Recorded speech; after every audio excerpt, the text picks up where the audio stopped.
October 1986. Springtime in Australia.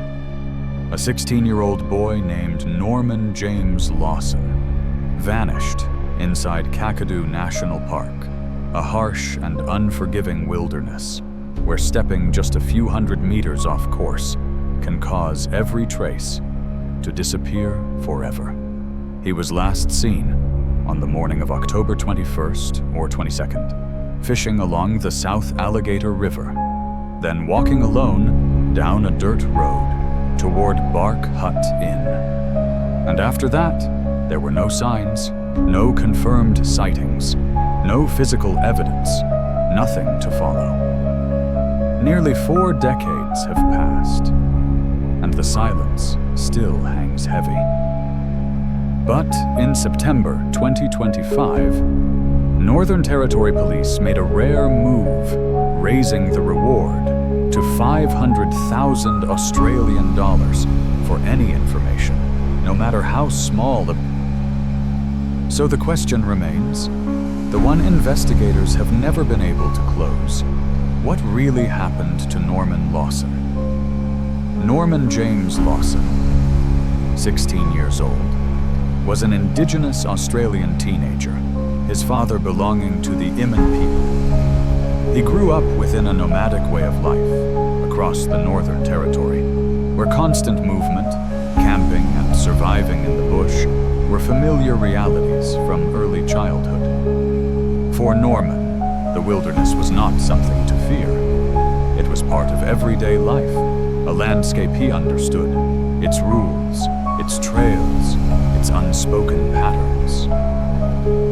Those who knew him consistently described Norman as quiet, soft-spoken, yet unusually mature and deeply responsible, well beyond his age. That responsibility was most evident in his relationship with his younger sister, Susan, who was 17 at the time. Norman was not just an older brother, in the ordinary sense.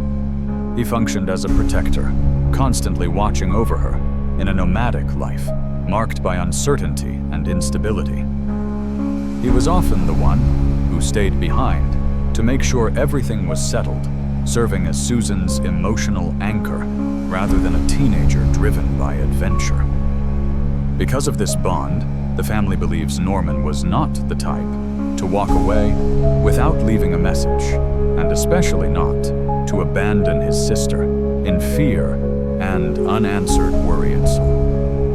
In the period leading up to his disappearance, Norman was supporting himself through small but steady work, timber jobs, and fencing, simple labor, but consistent and reliable.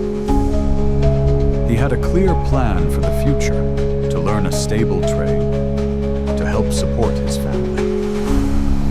There were no signs of running away, no personal crisis, no serious conflict.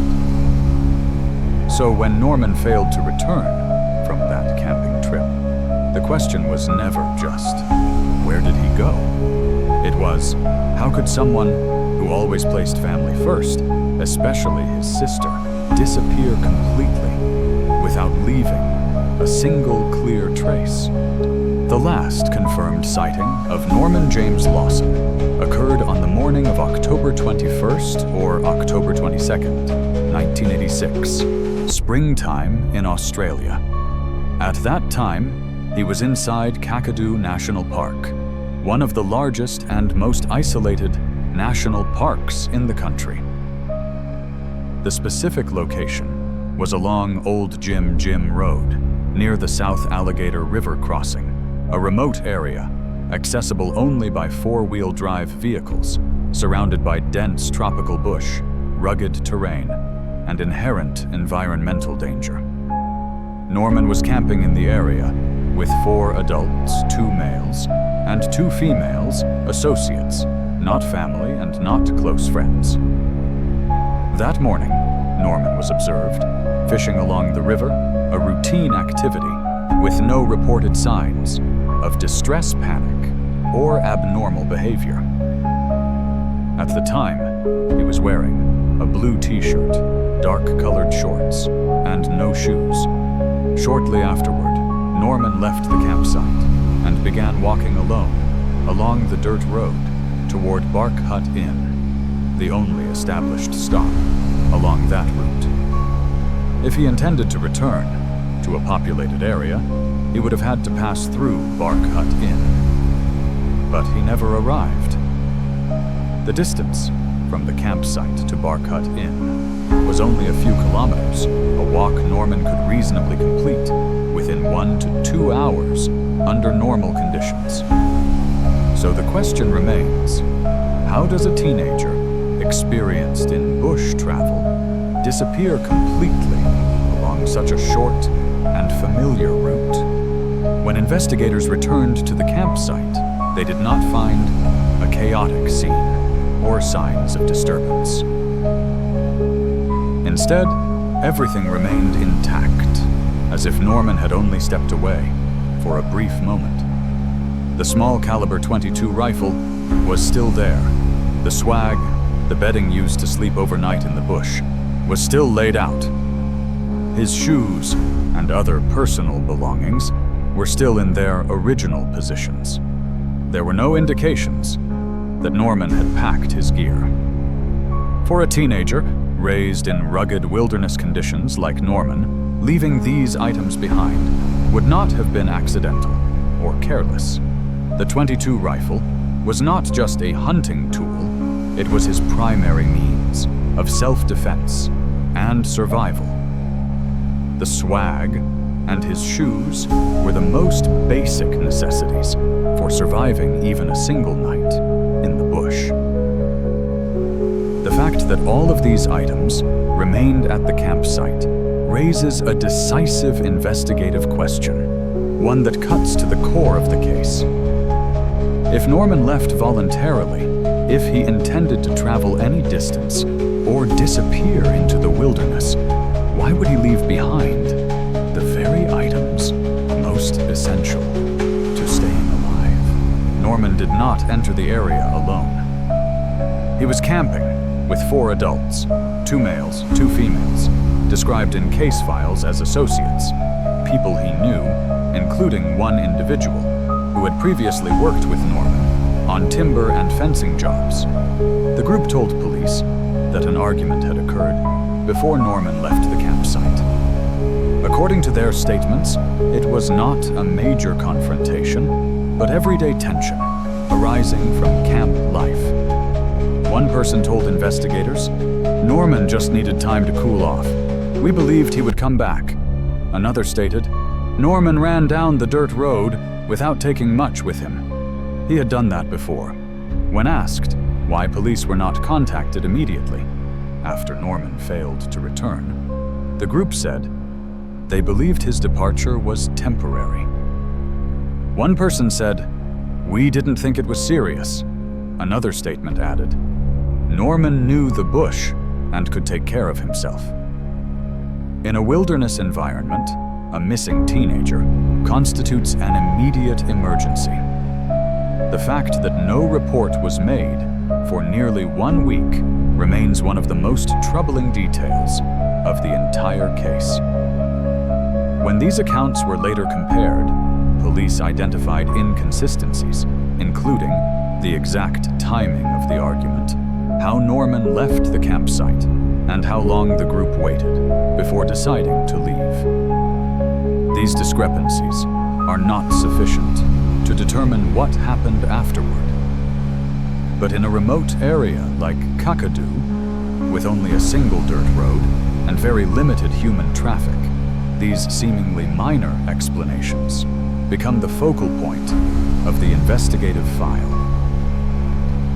Because they are the only narrative standing between the moment Norman walked away from the campsite and his complete disappearance. Soon after the family formally reported Norman missing, search operations were launched across Kakadu National Park in extremely harsh terrain.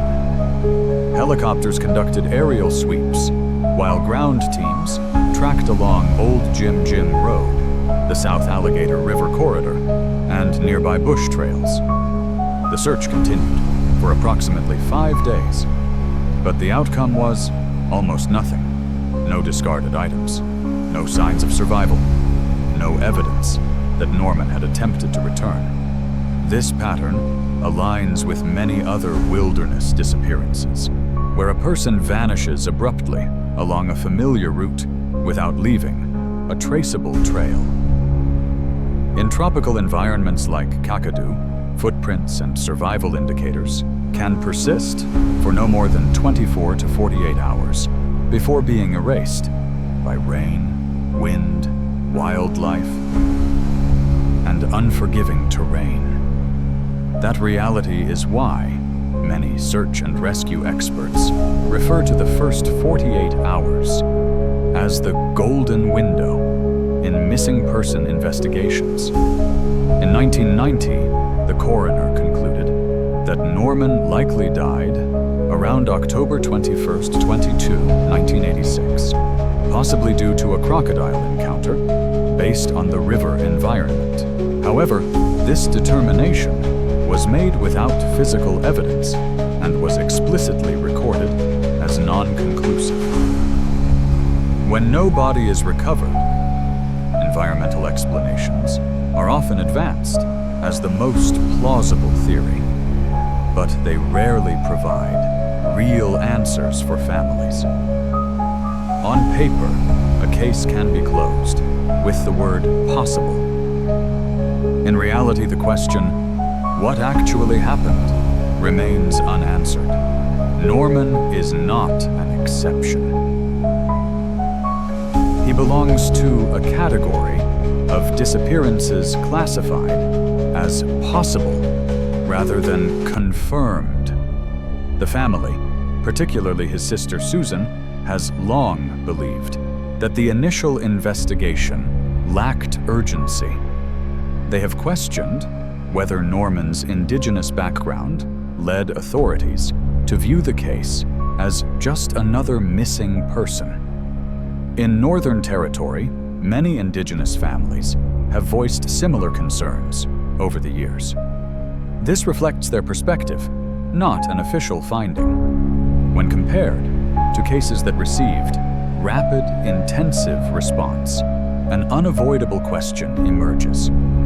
Did the delay in those critical early days allow the case to slip beyond recovery and permanently enter the category of disappearances without trace? If the earliest days truly were decisive, then during that gap, what could have happened to Norman Lawson? That left no trace, nothing left to follow. Hypothesis 1. A crocodile-related accident. In 1990, the coroner raised the possibility that Norman may have been involved in a crocodile incident based on the natural conditions around the South Alligator River. From an ecological standpoint, this scenario is plausible. Saltwater crocodiles inhabit the area, but throughout the entire search, no physical evidence was recovered, and that initial delay may have allowed any indicators, if they ever existed, to be erased by water, weather, and time. If an attack did occur within those first critical hours, did the late start to the search explain why no confirming evidence was ever found? Hypothesis 2. Walking away after an argument. According to statements from the people camping with him, Norman left the campsite while emotionally upset following an argument. In this scenario, the delay in reporting him missing becomes pivotal. If Norman intended to leave only temporarily, the first hours would have been the easiest window to track his movement along the road. But when the search began, nearly a week later, every trail was already cold. If Norman walked away on impulse, what happened during the time when no one was looking for him? Final hypothesis: possible foul play. This is the theory raised by Norman's family, based on inconsistent statements and the unusual delay in reporting him missing. There is no direct evidence to establish a crime. But in many other cases, when foul play is involved, the earliest hours are when the most fragile clues still exist. When that window closes, without an urgent investigation, potential evidence can vanish entirely. If something unexpected did occur, did the initial delay ensure that the truth would never surface 4 years after Norman disappeared in 1990? As the case was slowly fading into obscurity, an unexpected discovery surfaced at Lake Bennett, nearly 300 kilometers from the original scene. Not Kakadu, not Old Jim Road. A completely different location, outside every prior search perimeter. Human remains were found in the area. And immediately, the old case file was reopened. In long-term missing person cases, even a single detail can reignite hope. And in this instance, that detail was impossible to ignore. A small caliber, .22 gunshot mark on the bone. A finding that forced investigators to stop and reassess the case seriously. Not because it explained everything, but because it created a rare intersection between a new scene and an old file. For Norman's family, this moment felt like the first time in years that the silence was broken, not by answers, but by the possibility that answers might exist somewhere. The discovery of a .22 gunshot wound quickly led to an assumption no one wanted to say aloud, but everyone considered. This could be Norman. He had once owned a .22 firearm. And in a case starved of evidence, that coincidence carried extraordinary weight. Despite the vast distance from Kakadu, the absence of alternative explanations made the theory increasingly accepted, not because it was certain, but because it was the closest thing to an answer the family had ever had. Eventually, a death certificate was issued. Legally, Norman Lawson was declared deceased. The case was closed, at least on paper. For many missing person cases, this is where the story ends. But for Norman's family, it was not closure, only a reluctant conclusion, where grief was replaced by a truth that was never fully clear.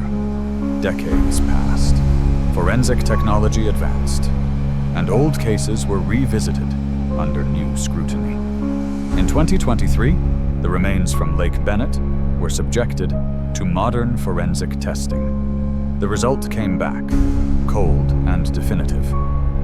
The remains were not Norman Lawson. No match, no connection.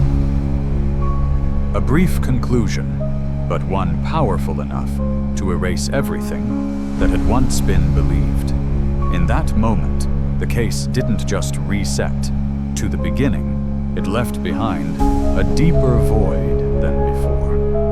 No hypothesis, no provisional explanation, only an unresolved disappearance. The answer the family believed they had vanished for a second time, this time permanently. For Norman's family, especially his sister Susan, this was the most devastating blow of the nearly 40-year ordeal. They had believed that they finally understood what had happened, no matter how painful the truth. That belief allowed them to move forward, to believe that the waiting had meant something. But when the 2023 conclusion was released, everything they had clung to collapsed instantly. No body, no cause, no anchor to close the story. Only silence deeper and heavier than before. And it is here, that the Norman Lawson case reaches its most painful climax. Not because the truth was revealed, but because the final hope briefly appeared and was taken away. When a loved one goes missing, the emotions do not arrive all at once. They stretch out into a slow and cruel chain of tragedy.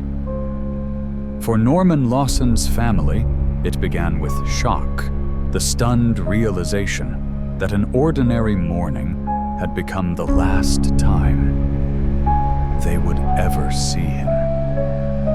Then came confusion and fear as each hour passed without news, as every possibility felt plausible and every assumption carried a new kind of dread. Those early days were not just waiting, they were lived in constant tension, where hope and fear pulled against each other, minute by minute. And then, hope began to erode.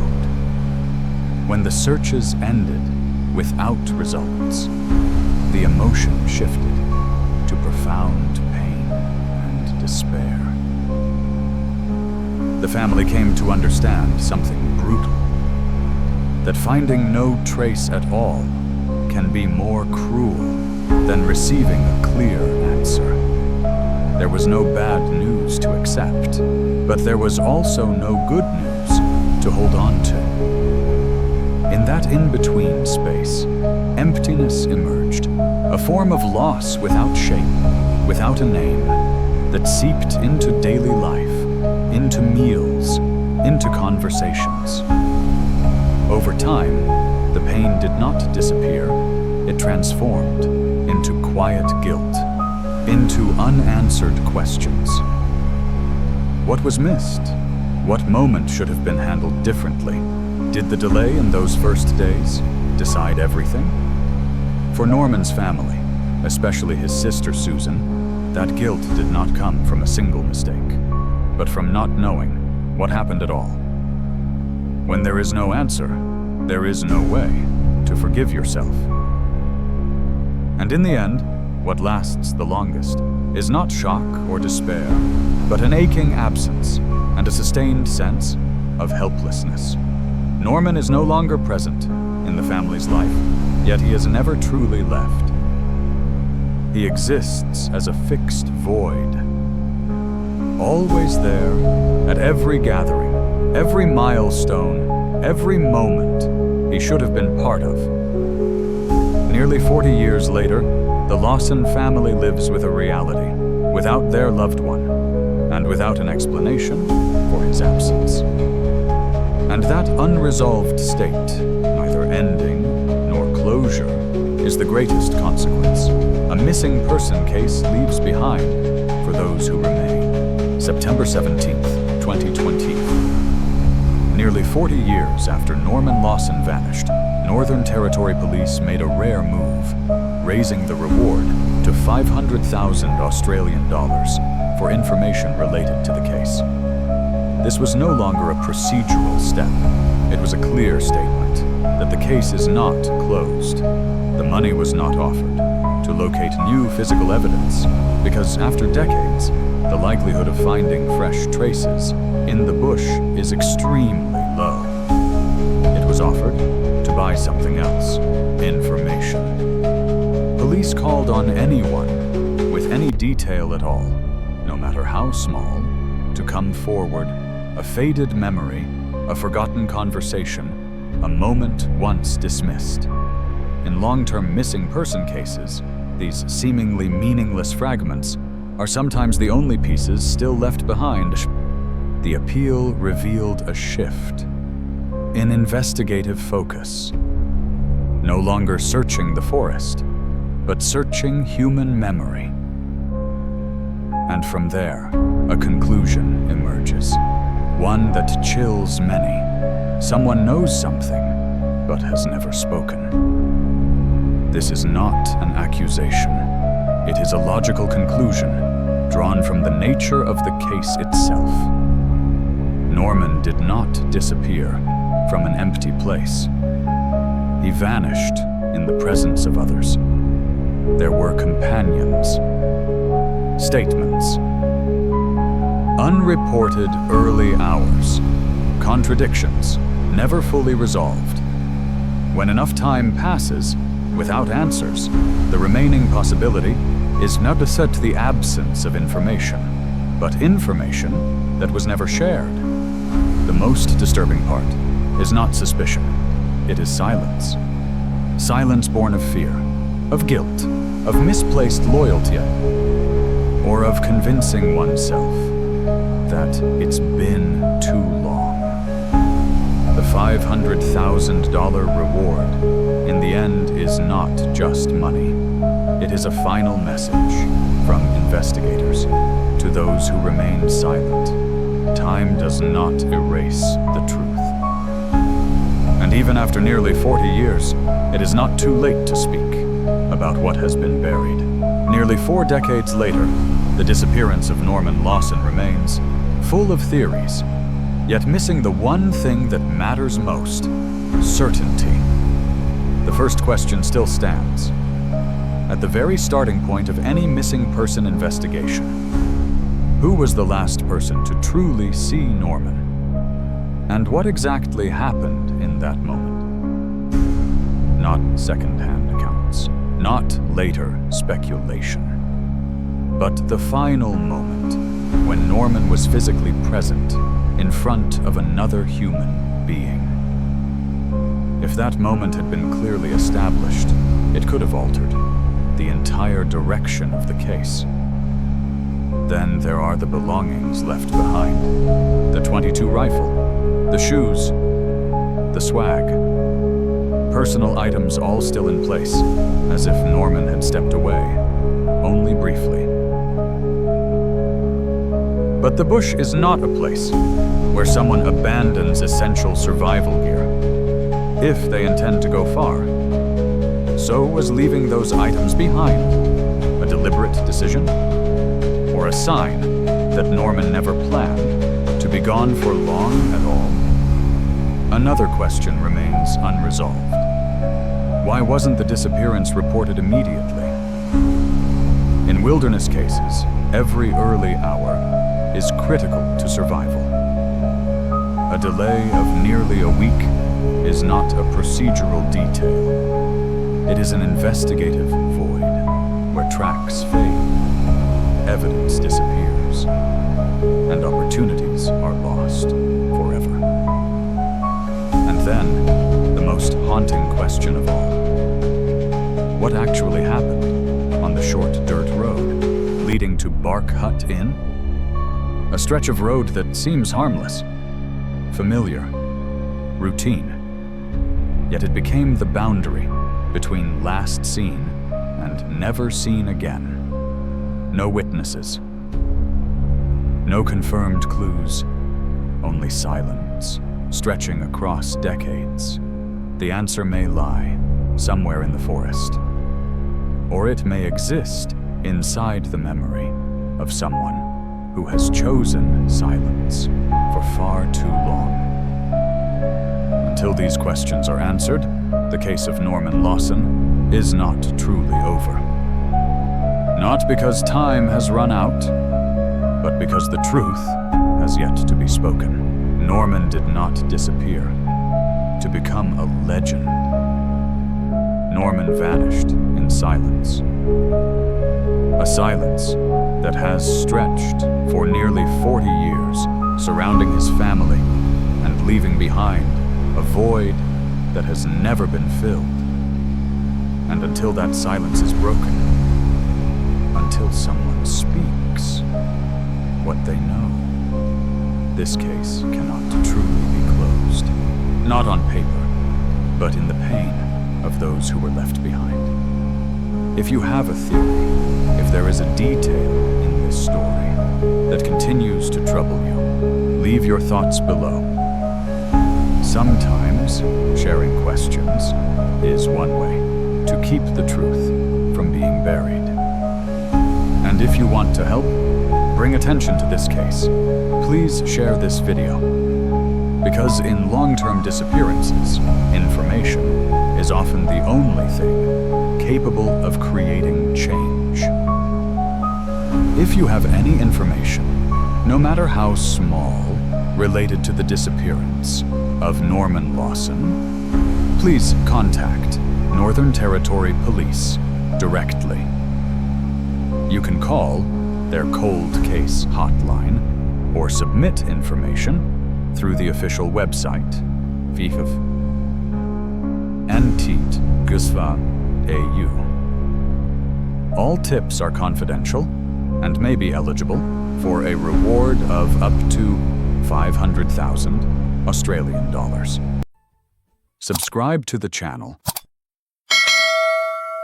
and turn on notifications for more verified cold cases from forests and national parks where some stories have never been fully told. Thank you for staying until the final minute. We'll see you again.